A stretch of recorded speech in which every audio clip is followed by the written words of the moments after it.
È tempo di strategie, di mosse, di tatticismo, una partita a scacchi, ma il ballottaggio ad Agrigento si gioca anche sul piano della pressione psicologica, scorre sul filo dei nervi. Da una parte il sindaco uscente Marco Zambuto, che al primo turno ha ottenuto il 40% dei consensi, dall'altra Totò Pennica, che è chiamato ad inseguire, anche se in verità la sfida del 20 e 21 maggio ripartirà dallo 0-0. Dunque una sfida nuova che però si è già surriscaldata, infiammata, toni subito accesi. Pennica ha deciso di passare da un attacco sfumato ad un attacco duro, ma senza sorprese, solo se Zambuto lo vorrà.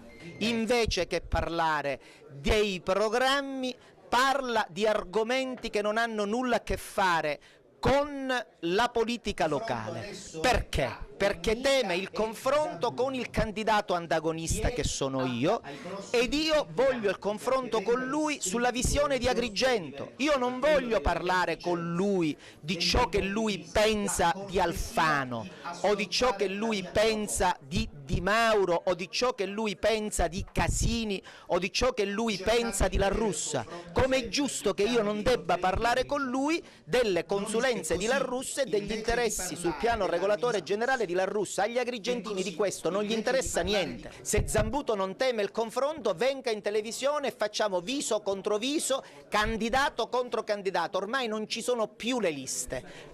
E a tenere banco in queste ore sono la definizione della squadra degli assessori e gli eventuali apparentamenti. Per gli apparentamenti e per la lista entro domenica bisogna dichiarare i 3 assessori che mancano e gli apparentamenti. Lo faremo.